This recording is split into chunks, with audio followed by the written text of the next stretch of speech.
Olá, pessoal, tudo bem? Então, que desafio é esse, professor? Atividade para casa com vídeo? Sim. Bom, nós teremos um feriado aí que vai cair no dia da nossa aula. E o nosso conteúdo não pode parar, não é mesmo? Vocês terão um tempo aí bem extenso para poder estarem realizando as atividades que eu vou falar hoje, tá? Hoje nós vamos ver um assunto novo. Por isso, apesar da atividade ser uma atividade para ser feita para a próxima aula, eu gravei um vídeo para que a gente possa tirar essa dúvida, já que vocês não terão tempo comigo, tudo bem? O assunto de hoje vai ser pronome relativo e também veremos concordância um pouquinho mais à frente, mas tudo bem. Vamos começar por pronome relativo. Na aula passada, nós vimos alguns tipos de pronome. Isso já está ótimo, guardado, fixado na mente de vocês. E hoje a gente vai ver um pronome apenas. Por que esse pronome ficou sozinho? Ele ficou sozinho porque ele é um pronome um pouco mais difícil da gente conseguir identificar na nossa oração. Então, por isso, eu deixei ele sozinho para a gente possa estudar, tá? Para que a gente possa estudar. Faltou aí a utilização do pronome relativo na minha frase. Vocês vão perceber.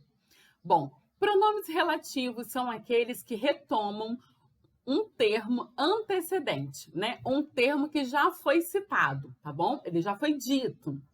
Nome ou pronome, substituindo e iniciando uma nova oração. O quadro que o menino pintou é lindo. Vejamos os exemplos. Repare na frase dita por uma das garotas. O quadro que o menino pintou é lindo. Essa frase pode ser dividida em duas. O menino pintou um quadro. Ponto. O quadro é lindo, né? Ele dividiu a frase. Mas se você observar, como ele dividiu a frase, ele tem que acrescentar mais alguns termos a essa oração. Vamos ver. Para repetir a palavra quadro, para não repetir a palavra quadro, foi utilizado o pronome relativo que. A oração que ele pintou pode ser substituída por um adjetivo. O quadro que ele pintou é lindo.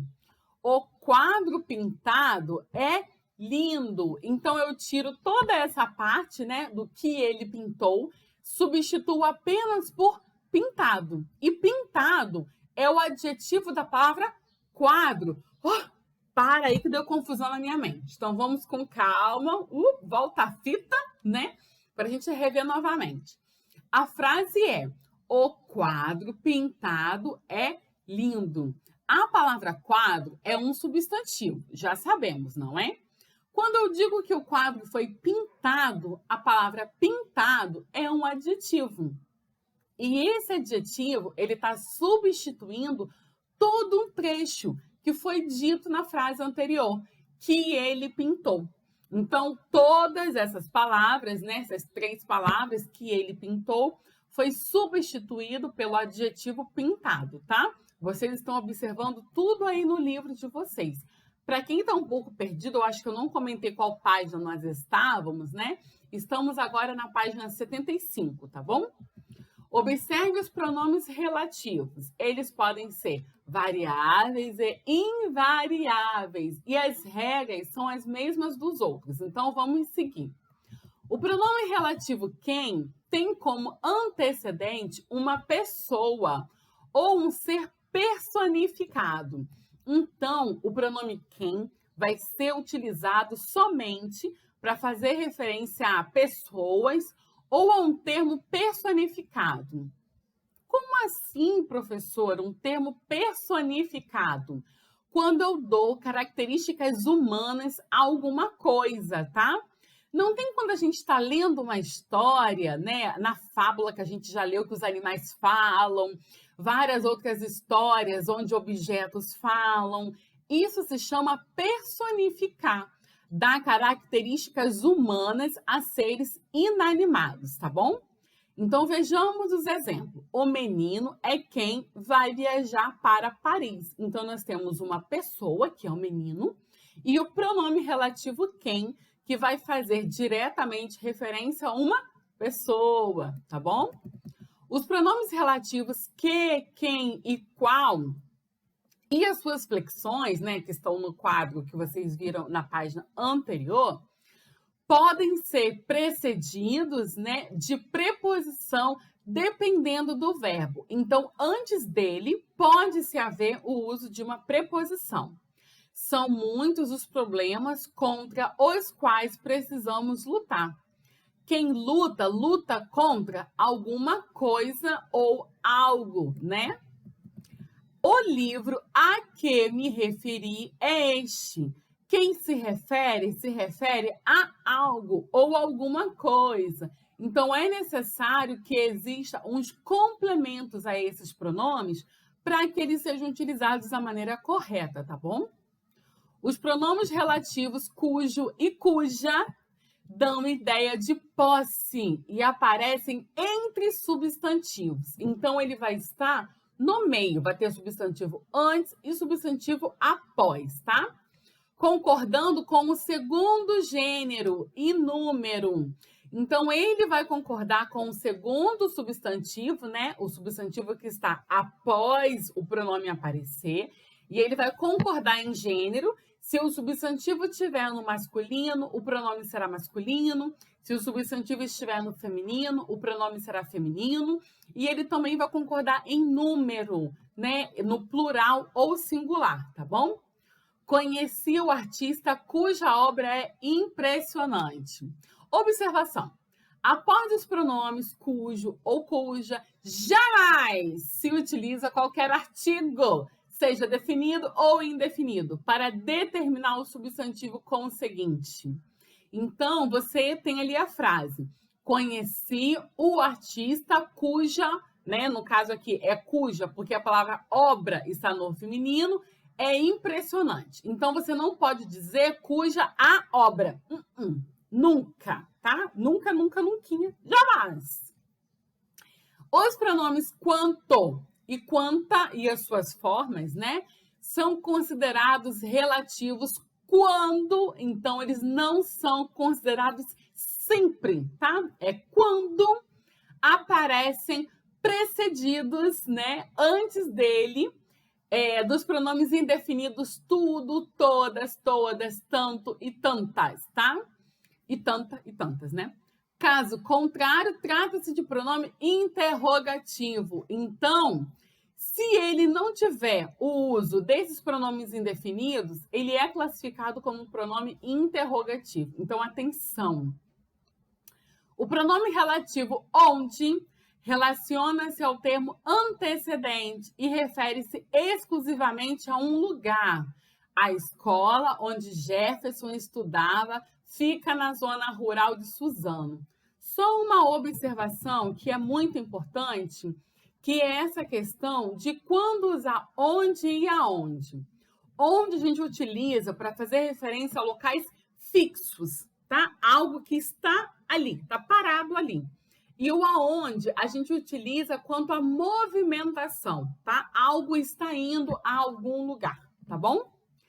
Aí você tem outras observações que você pode ler com toda a calma e logo em seguida vocês vão fazer os exercícios sobre o pronome relativo, tá bom? Na página 77, a gente vai ver a concordância verbal. E essa concordância verbal, ela é muito importante que a gente veja agora, porque tem muito a ver com tudo que a gente já estudou até o momento. Só para a gente simplificar, a concordância verbal é a relação que o verbo tem com os seus complementos que estão ao redor, tá bom? A gente tem alguns exemplos aqui, ó. Não fomos ao clube naquela tarde. Você tem o verbo, né, que é o fomos, que é o verbo ir conjugado. E nós temos o nós, que nesse caso, além de pronome, também é o sujeito. Por quê? Uma pausa agora e dá uma respirada funda, tá? Até o momento, a gente viu a palavra de acordo com a sua origem, tá? O pronome relativo, ele já traz uma análise da palavra de acordo com a sua função. E o concordância nominal, a gente vai estar analisando a função da palavra. Então, muito cuidado. cada palavra vai ter a sua função dentro da sua oração, tudo bem? Seguindo, concordância com sujeito simples. A gente já conheceu que sujeito simples é quando apenas tem um núcleo, né? Então, nós temos aqui algumas regras que vocês vão ler com toda a calma do mundo. Mas é só para a gente tomar cuidado quanto o seguinte: se o sujeito simples ele tem uma expressão, né? Se ele tem uma palavra que ela esteja no singular, o verbo precisa estar no singular. Se estiver no plural, o verbo precisa estar no plural. Mas, além de concordar com o número, tem que concordar com a pessoa.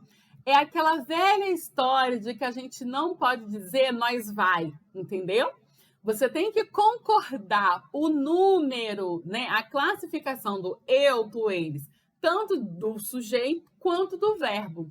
Se é nós, terceira pessoa, é nós vamos, o verbo também precisa estar na terceira pessoa, tudo bem? Dentre outras regrinhas que não são nada bicho de sete cabeças, vocês vão ler com toda a calma do mundo. A gente vai pular para a página 78 para concordância com o sujeito composto. A concordância com o sujeito composto nada mais é do que você fazer a modificação verbal, como no outro caso, né? De acordo com o tipo do seu sujeito, tá bom? Então, nós temos aqui um exemplo, né? Caminharam Jorge e ele pela estrada secundária. O verbo caminharam está concordando com duas pessoas. Eles caminharam, Jorge e ele, né? E existem outros tipos de concordância, que é quando você concorda com a palavra que está mais próximo ao verbo. Caminhou Jorge e ele pela estrada secundária. Então, a minha concordância aqui vai ser com a palavra que está próximo ao verbo, não com o sentido, né? Vocês vão ler tudo com muita calma, com muito cuidado e vão conseguir, eu tenho certeza, fazer os exercícios, tá bom? Meus amores, beijos. Façam com muita atenção e com muito carinho esse exercício, tá bom? E qualquer dúvida, lembrando que no dia, né? Na segunda-feira, no dia da nossa aula é feriado, então eu não vou estar atendendo o Zap, mas nos outros dias da semana, dentro do horário de aula, eu vou estar tirando as dúvidas de vocês sobre os exercícios, tá bom? Beijos e até a nossa próxima aula.